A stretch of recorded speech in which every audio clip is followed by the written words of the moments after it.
Nobody chooses and wakes up one day and says, guess what, I think I want to sleep with people for money. When I was being sold, it was so much. Some days it feels like I would have 40 different dates in a day.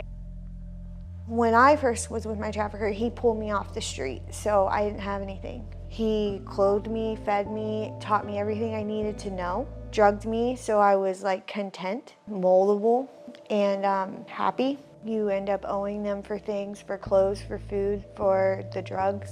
I was not allowed to hold on to my money because they trap you.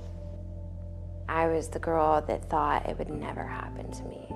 It doesn't happen to captains of the cheerleading squad. That doesn't happen to students with a 4.0 GPA. But it does.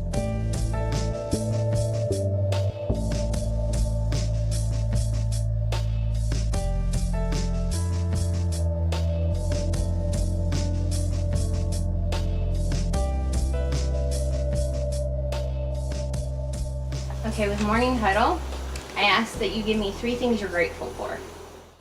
I began to get abused at 3, and as it is too often, by the hands that should have protected me and kept me safe. First by my brother, later by my father. I endured this from the time I was 3 until I was 12. As statistics show, you run away at 12. Boy, did I ever run. I couldn't get far enough away from it.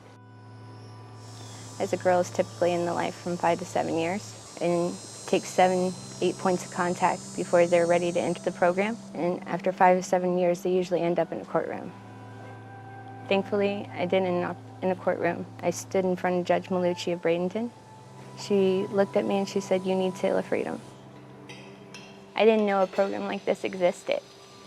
I just thought that I would be labeled as a prostitute. Nobody would hear my backstory.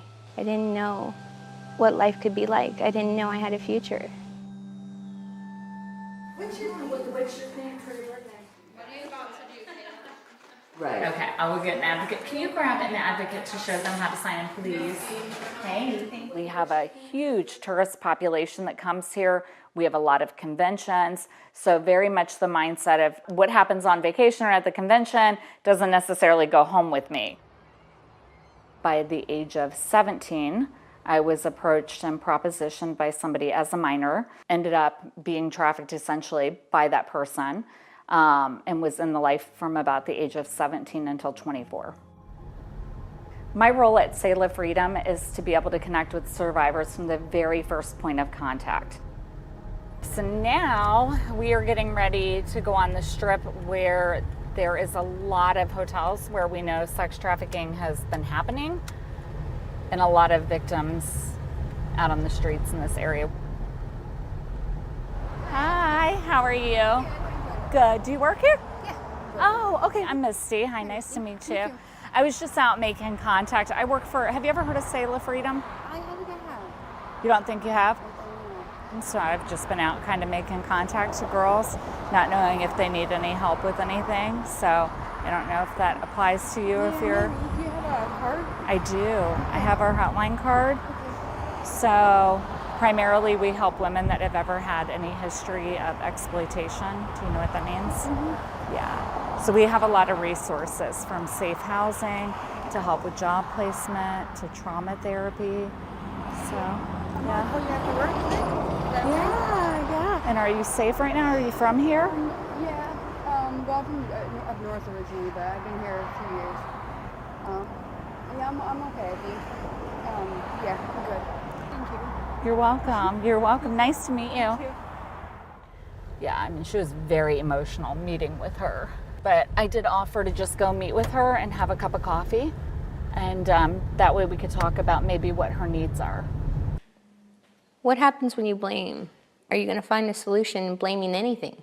I was literally trying to blame like a certain person or like situations for my last like relapse, but in all reality it was me just focusing on the negative. I love it when those light bulbs go off. You finally make that connection. That's huge.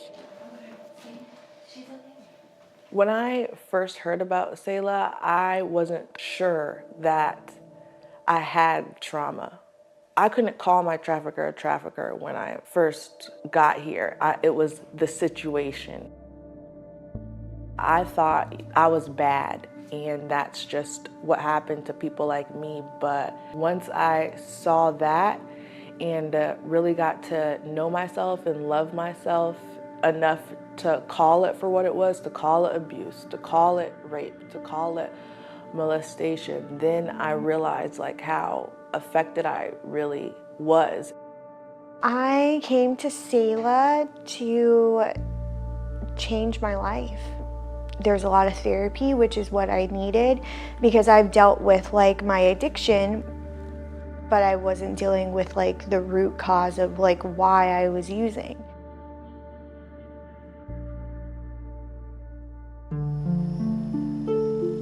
Selah is built so you obtain things gradually.